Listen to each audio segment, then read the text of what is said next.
So good to come your way again. Yes, my name still remains Zeneka. Alright, today we'll be looking at something that, even when I heard the title, me too, I laughed. It says, if you want to live long as a teenager, what to do? What you should do if you want to live long? Everybody wants to know something. Somebody sang, nobody wants to die, but everybody wants to go to heaven. Have you seen where some people are crying? I've seen where some teenagers have actually been naughty and crying. Say, I will die today, you will kill me today. And then the first day, come, let me kill you. And then they don't want to die again. If you want to live long, what to do? People like it. Say, what should I do to live long? It's not far-fetched. It's in scripture. And I'm going to show you today what to do if you want to live long. What God has said you should do. That's it. And this thing, Apostle Paul began quoting it and bringing a reminder. Because many a time some people will say it's Old Testament. Old Testament, even Jesus said, I did not come to abolish the law. Well, let's go back to what we're saying.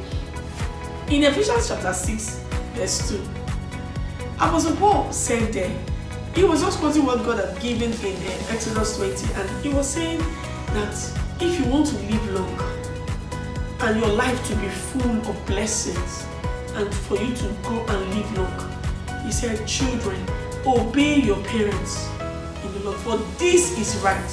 He now says to honor your father and your mother. This is the first commandment with promise. First commandment with promise. You want to live long, honor your father and your mother.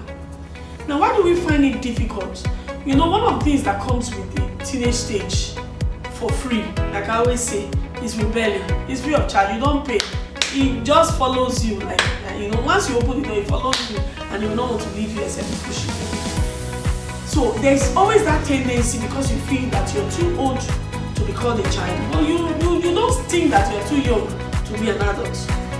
So you want to make decisions for yourself, you want to do things for yourself, by yourself, for yourself. You cannot do life alone. If not only you jump to a planet and go and stay there and see if you survive one day. You cannot. And God was not, I always like to say this. Whoever gave birth to you, don't ever wish that somebody else was your parent.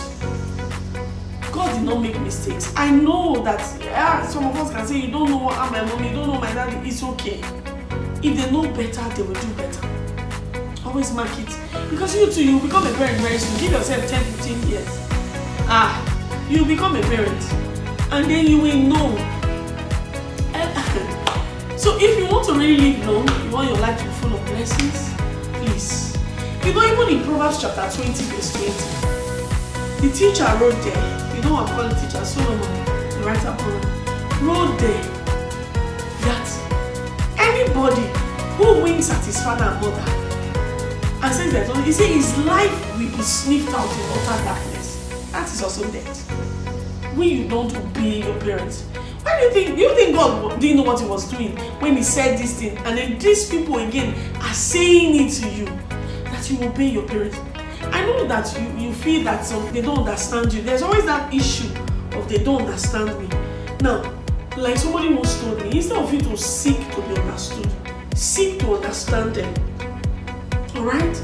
If they say this is what they want done, do it. I used to tell teenagers, I say, see, if you know how to go about it, you won't need to spend so much time arguing with your parents. You won't need to. Your parents, they are not, except the parents is not, they are not requesting so much from you. They are paying you to go to school, whatever it is that you're doing. Even if you're learning a trade or something, they are paying you. They are taking care of you. They feed you. They clothe you. They practically give you everything. They might not give you all your wants, because human wants is insatiable. They give you all you need. All you need, not want. You eat. Don't tell me they don't give you 3 square meals. 3 is not square. Even God fed his children twice a day. Don't be a glutton. Alright? You eat. You stay in that house. You are not paying rent. Okay, yes, there are some people that I'm saying I'm assisting my parents in ensuring that this may be a single mother or single father, so you are doing something to assist your parents. Good and well fed. But that person had the right not to bring you to life. They brought you. You came through them. Even Jesus obeyed this. Come on, let's go back to the wedding at Canaan. Do you know what happened there? It was Mary that set Jesus up for that miracle. They say their wine is finished. He came to meet him, said, my son, they say their wine is finished. He said, Mother, it's not yet my time, please, I beg. You know what Mary did? He went to the Sabbath. He said, anything he tells you to do, do it. For me, there were times when Mary were cooking in her house and there was no groundnut oil. So what happened? And they needed, oh, all right, okay, that time they used olive oil. Because if you go by Israel, where they grew up and everything, you always hear wine press, olive and all that. So, and you have people to serve.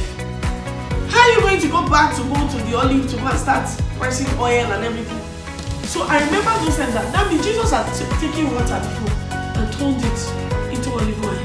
And they made food and everybody ate and the oil was sweeter than normal.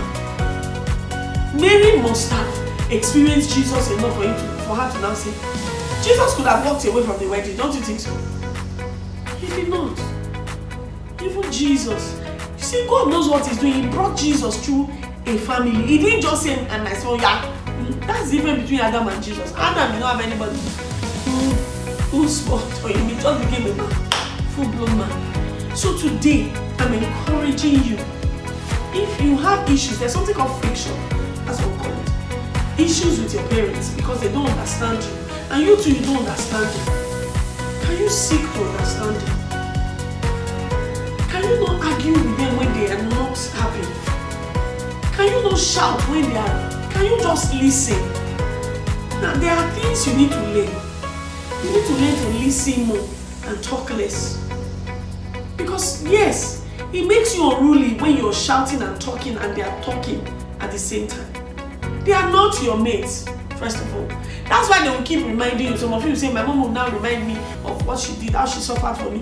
Yes, if you had kept quiet and shut up at instant, she won't have said that. So be obedient. Obey your parents. That's what scripture says. You want to live low. Obey them. Obey before complaining. Obey. Let it be that you have started eating, but you say, Mommy, but this rice, if you don't do this, then they can now say, please obey. Thirdly, apologize when you don't be too big to say sorry. And there's a proper way to apologize. Don't just say sorry. Like you're throwing it at them. Mean it. Say what you're sorry for. Say what you did. And take that thing that it will not happen again intentionally with you. Reassure them. Every parent wants to trust their children. This fourth one. Make sure that you create that trust. So make communication happen. Talk to your parents about everything. Don't hide it. That person outside that is telling you that don't tell anybody, he wants to finish you. The day will kill you, nobody will be aware. Tell your parents. And let them also know that I'm telling you in trust.